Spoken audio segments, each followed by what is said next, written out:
سب سے اہم رشتہ خامد اور بیوی ہے.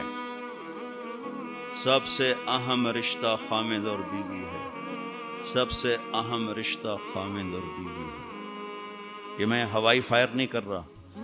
گنو ماں باپ کے لیے کتنی آیات ہیں؟ چند. ماں باپ کے عظمت احترام چند آیات. اولاد کے لیے چند آیات. بہن بھائیوں کے لیے چند آیات. لیکن خامد اور بیوی کے لیے سینکڑوں آیات ہیں. پورا مضمون چلتا ہے. پوری سورت چلتی ہے کہ ایک گھر کیسے آباد ہو. قرآن نے کس رشتے پر زور دیا وہی اہم ہو. کتنا یہ رشتہ ذلیل ہو چکا ہے. کتنی بیویاں روزانہ مار کھاتی ہیں. کتنی بیویوں کو مارا جاتا ہے, گالیاں دی جاتی ہیں, ان کے ماں باپ کو گالیاں دی جاتی ہیں, ان کے بہن بھائیوں کو گالیاں. ساس سسر کتنی ننگی تلوار ہیں. تم سارے علماء مفتی بیٹھو, کہیں ساس بہو کے رشتے کے کوئی حقوق آئے ہیں؟ کہیں سسر اور بہو کے رشتے کے کوئی حقوق آئے ہیں؟ لیکن میرا معاشرہ سارا حق ساس سسر کے آنے والی بہو پر ڈالتا. خامد تو بیچ میں شامل وا جائے, بچو پتہ نہیں کدو آ گیا, تو پچھاڑ سانو کرن دے جو کرنا. ایک عورت جب ماں ہوتی ہے تو روئیں سے محبت کے چشمے, جب ساس بنتی ہے تو روئیں سے زہر اگلنے لگ جاتی. یہ کیا معاشرہ ہے؟ اس معاشرے نے کو ہم, یہ علماء کا قصور ہے کہ انہوں نے معاشرت نہیں سمجھائی. اچھا, ایک اس رشتے کی اہمیت اس وجہ سے سینکڑوں آیات ہیں. ایک اس کی کمزوری اس وجہ سے, اس کو بچانے کے لیے, چونکہ ماں بیٹے کا رشتہ ٹوٹتا نہیں, بہن بھائی کا رشتہ ٹوٹتا نہیں, باپ بیٹے کا رشتہ ٹوٹتا نہیں, خامد بیوی کا رشتہ ایک بول پر ٹوٹ جاتا. اس کو بچانے کے لیے ادھر سے. اس لیے یہ فقہا کہیں گے کہ اللہ تعالیٰ نے بیوی کا حق رکھا کہ الگ گھر دو. اگر وہ مالدار ہے تو الگ گھر دے, تاکہ وہ میاں بیوی زندگی شروع کریں. ان کے مسائل تھوڑے ہوں گے. بیچ میں ساس بھی آ گئی, بیچ میں سسر بھی آ گیا, بیچ میں نند بھی آ گئی, دیور بھی آ گیا, بھابیاں بھی آ گئیں. وہ دیکھتی ویسی چٹنی بن گئی پہلے دن. چند دن پہلے ہمارا ایک ساتھی ہم بتا رہا تھا جی کہ وہ صاحب جب بیوی کو مارتے تھے نا تو ساتھ ان کے ابا بھی آ جاتے, ان کی اماں بھی آ جاتی, ان کی بہن, ان کے بھائی, سارے مل کر بیوی کی پٹائی کرتے تھے. اور بڑا دیندار گھرانہ کہلاتا تھا وہ علاقے کا. اگر وہ الگ گھر نہیں لے کے دے سکتا تو کرائے پر لے کر دے, اس کو الگ رکھے. اگر اس کا مطالبہ ہے, مطالبہ نہیں پھر تو ٹھیک ہے. اگر کرائے پر بھی لینے کی سخت نہیں تو گھر میں پورا پورشن اس کو لے کر دے, پورا پورشن دے جس میں وہ آزاد ہو. اگر اس کی بھی ہمت نہیں تو ایک کمرہ, ایک کچن, ایک ٹوائلٹ اس کا الگ ہو جس میں اور کوئی نہ ہو. اگر اس کی بھی ہمت نہیں تو پھر روزے رکھے تھے, تسبیح پڑھے, کسی دین کو برباد نہ کرے, پھر کسی کی بیٹی کو برباد نہ کرے, پھر اپنے روزے رکھے. یا معاشر الشباب من استطاع منکم الباءۃ فلیعفل وان لم یستطع فعلیہ بالصیام.